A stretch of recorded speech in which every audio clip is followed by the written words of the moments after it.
El arte como código a descifrar por los iniciados. Mucho de esto tuvo el Renacimiento, y en esta ocasión nos centraremos en el análisis de la geometría como código de representación de la realidad. Algunos de los clientes que encargaban obras pertenecían al mundo del comercio internacional, de las finanzas o de la administración del Estado. Estaban en consecuencia muy habituados a manejar medidas, dimensiones y relación entre cuerpos y volúmenes. Exactamente lo que estaba proponiendo Masaccio en sus obras más revolucionarias. En esta célebre escena de la Trinidad, en la iglesia de Santa María Novella, la figura de la Virgen es un enorme cono truncado y su gran volumen está determinado por el hábil juego de dibujo, color, sombras y luces. En algunos tratados de la época se recomendaba el estudio de la geometría para agudizar la inteligencia de los niños que procedían de familias adineradas. Eran conscientes de que esa formación en conceptos abstractos les permitiría entender mejor las cantidades, las magnitudes que barajarían en sus profesiones futuras. Resulta lógico entender cómo ver reflejados estos ideales en las paredes de una iglesia les producía a estos comerciantes la agradable sensación de que todo estaba ordenado de forma coherente, tanto en esta realidad como en la otra.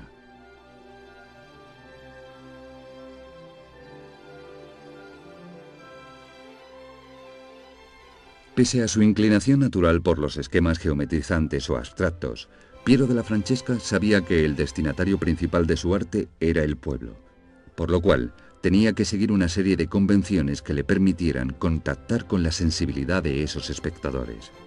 Esto mismo ocurre en el bautismo de Cristo. Pese a que el grupo central escapa a toda referencia exterior, encerrado en sí mismo, el grupo de los tres ángeles situado a la izquierda emite un mensaje mucho más comprensible. Una de las figuras mira hacia nosotros con insistencia, conectando al espectador con la historia que se desarrolla en el cuadro. Este recurso, mucho más útil que si apuntara con un dedo hacia el centro de la composición, consigue atraer nuestra atención de forma poderosa y la dirige hacia la escena principal, el bautismo. La figura hierática de Jesucristo es el eje del cuadro. Su aparente inmovilidad y el color blanquecino de su cuerpo dan a la obra una frialdad máxima, que es reforzada con una serie de recursos.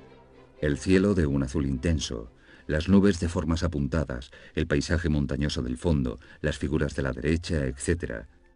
Para Piero della Francesca, el mensaje religioso debe estar libre de toda distracción accesoria. Solo importa el hecho y este, cuanto más sencillo se ofrece, es más pedagógico.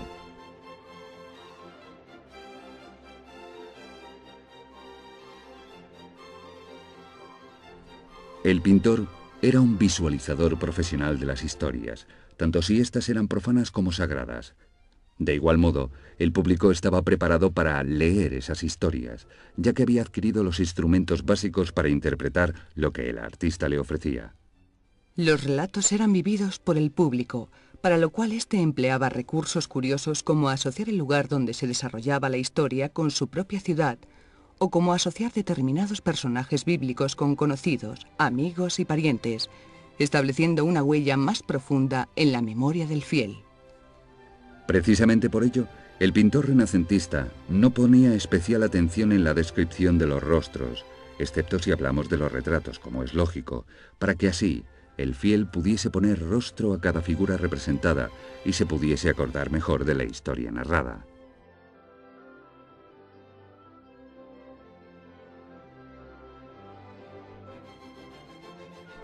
Es una composición basada en los versos del poeta Poliziano, quien, en una de sus obras de fines del siglo XV, describe el reino de Venus.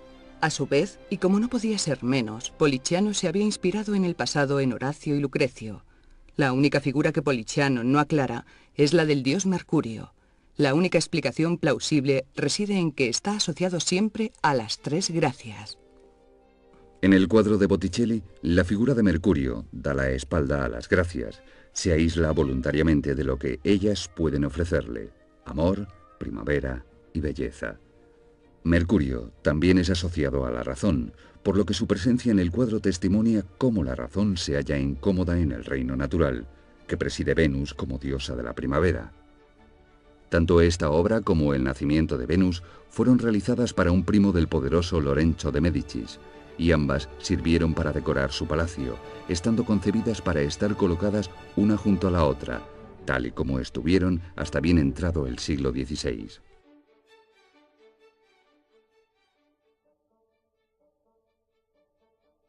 Nos encontramos, probablemente, ante el retrato más célebre de la historia de la pintura. Esta enigmática dama engloba de manera formidable los requisitos de un buen retrato desde el punto de vista de Leonardo. Las luces y las sombras se disponen con maestría para dotar al personaje de relieve, y es imposible distinguir el dibujo, una línea que delimite el contorno de la figura, tal y como ocurre al mirar un cuerpo real, donde es inexistente. Ejemplifica sus conceptos sobre los colores y los tamaños, ya que fue capaz de discernir que las cosas decrecen y cambian de color a medida que se alejan del ojo, del mismo modo que pierden definición.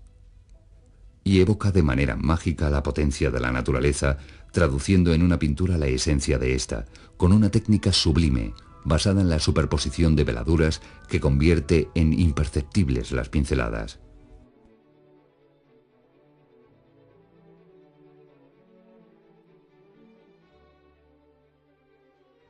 Rafael falleció sin poder concluir esta obra, de la que se conserva una copia antigua en el Museo del Prado, considerada en su tiempo como original.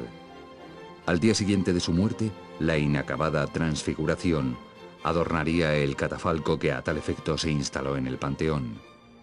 La desaparición de Rafael causó una conmoción generalizada y fue un episodio que contribuyó a rodear a la figura de un halo de misterio.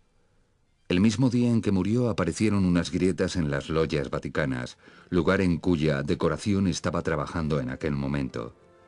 Sus contemporáneos lo tomaron como algo milagroso, como si el arte también sintiera su desaparición prematura. Además, se produjo en Viernes Santo, lo que condujo a establecer similitudes con la muerte de Cristo. Lo cierto es que el sentimiento de tristeza invadió Roma, y se sucedieron las expresiones de emoción, como la de Pietro Bembo, que escribió en su epitafio: «Este es Rafael, por quien la naturaleza, madre de todas las cosas, temió ser vencida y morir con su muerte».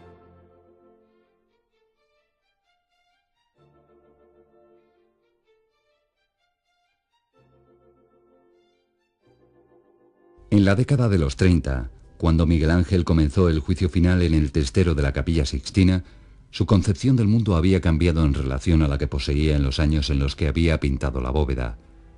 La situación de Italia y de la propia Iglesia tampoco era la misma.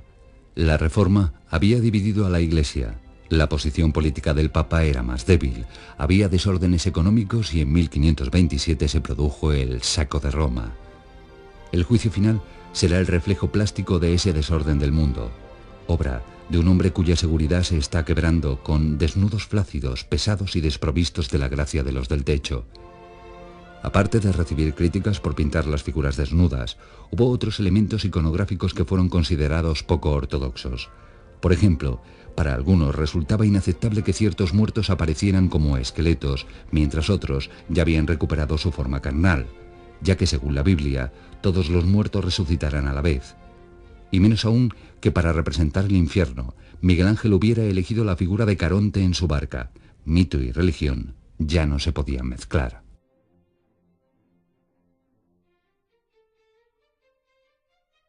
El duque de Urbino era un apasionado de la pintura de Tiziano, el cual realizó para el señor de la Rovere su más famosa versión de la diosa de la belleza. La Venus de Urbino es una nueva revisión del tema de la contemplación de la belleza que llevó a cabo Giorgione en su Venus de Dresde. Pero la obra de Tiziano está muy alejada de las pretensiones de candidez y belleza serena del maestro de Castelfranco. La Venus se presenta tendida, desnuda, pero casi insultantemente sensual ante la mirada del espectador. La belleza femenina ha dejado de ser objeto pasivo de contemplación para tomar un papel activo de encendida seducción.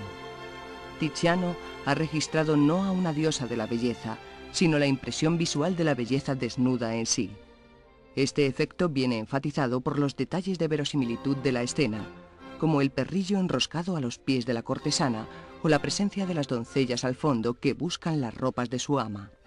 Además, la obra muestra una correlación de superficies, repitiéndose las tonalidades del plano donde se sitúa la Venus recostada en su cama, en la estancia del fondo, entre los rojos, los pardos y los tonos verdosos.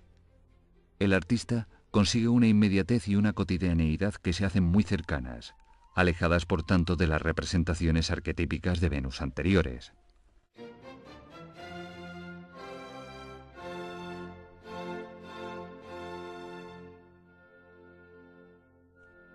En la mitad del siglo XVI, la escuela de San Marcos estaba en su máximo apogeo. Marco de Vescovi, también llamado Episcopi, fue nombrado guardián grande en 1547, deseando embellecer el edificio con un gran cuadro que cubría las paredes por completo, que encomienda a Tintoretto, autor de este encuentro del cuerpo del santo que contemplamos. La luz es la principal protagonista de la escena como vehículo transmisor de la tensión que se vive en el momento del hallazgo del cuerpo. Las figuras adoptan actitudes teatrales, en escorzos acentuados que dan mayor expresividad al conjunto, al mismo tiempo que emplea el claroscuro con igual objetivo. La figura del anciano, que aparece junto al cuerpo sin vida del santo, ha sido identificada con Tommaso Rangone, promotor del encargo. Jacopo ha utilizado un recurso netamente medieval al repetir en la misma composición las diferentes escenas que componen el asunto, recurso empleado en algunas ocasiones durante el Quattrocento. En la actualidad, los lienzos no se encuentran en su lugar original desde que se convirtió la escuela en hospital civil, diseminándose las obras en varios museos. Estaban en consecuencia muy habituados a manejar medidas, dimensiones y relación entre cuerpos y volúmenes. Exactamente lo que estaba proponiendo Masaccio en sus obras más revolucionarias. En esta célebre escena de la Trinidad, en la iglesia de Santa María, De los niños que procedían de familias adineradas. Eran conscientes de que esa formación en conceptos abstractos les permitiría entender mejor las cantidades, las magnitudes que barajarían en sus profesiones futuras. Resulta lógico entender